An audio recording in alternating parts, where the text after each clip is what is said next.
Oh my God! Magsisimula na naman ako ngayon sa umagang ito. Maghanap buhay na naman si Ate Beth. Grabe guys!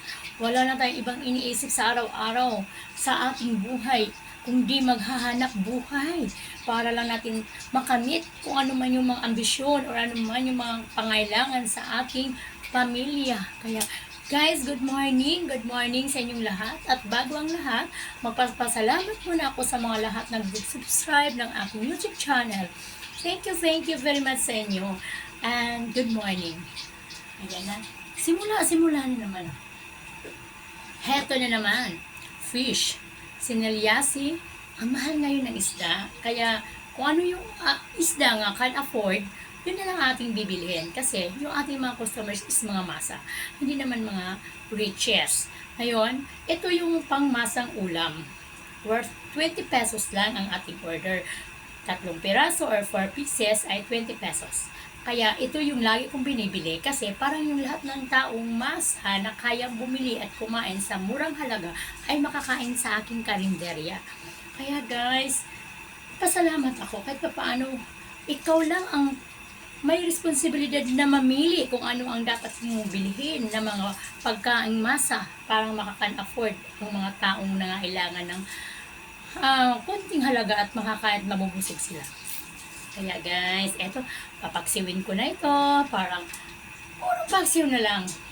Eto na naman yung aking gagawin. Ayan guys.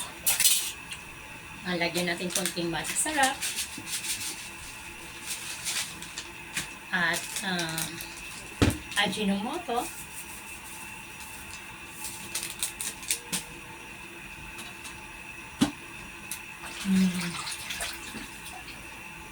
Lagyan natin ng onion, ceiling brand,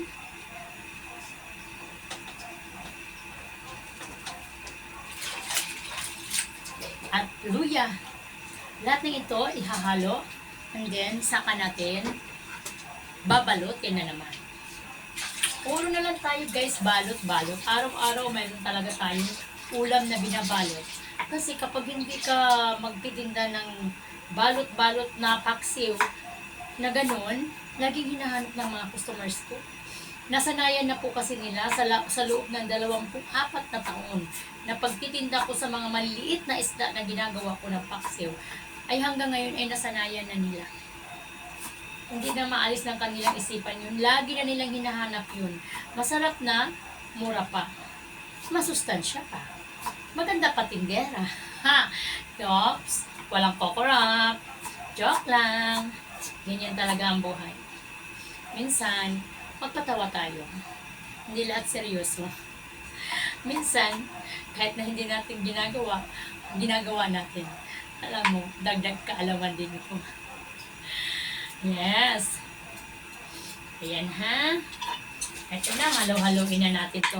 Pagkatapos nito, babalutin natin.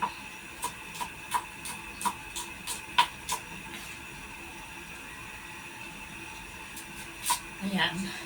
Kakantahan ko muna kayo kahit na habang ako'y naghihiwa dito sa aking mga ginagawang Ricardo para sa paksiw.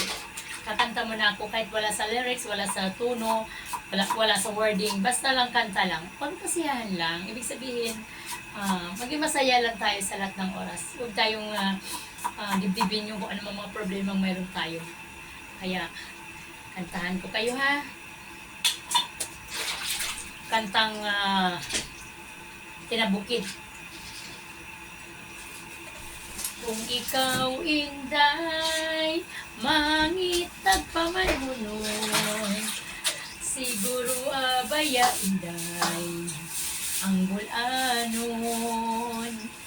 Kay ang bulanon, puutan gayon, magmahal kanimo, hangtod sa kahangturan. Ay, shout out dyan sa mga Visayas, taga-Upper, taga-Baca, Butuan City. Mayong buntag sa inyo nga tanan, mga silingan ko. And shout out din sa lahat ng mga kaibigan. Dito sa Block 46, shout out, good morning, and magandang umaga sa inyong lahat. Shout out sa lahat ng mga anak, mga kamag-anak, mga kapatid, tatay, lahat. At sa aking mga apo, sa aking mga manugang, sa aking mga anak, Tisay, Casey, Mark, Kuko, and Kaka, sa lahat ng manugang email, Boboy, and Mian, sa lahat ng apo ko, shout out lahat! I love you sa inyong lahat. And shout out sa aking isang tagapagtanggol, William Boyno. Good morning and I love you. Good morning mga kids, mga anak ko, I love you very much. Sa lahat ng tao, I love you, I love you, I love you, I love you very, very much. Yan guys. Mamaya patutuloy natin ito ang aking pagluluto pagkatapos ng aking mensahe. Thank you.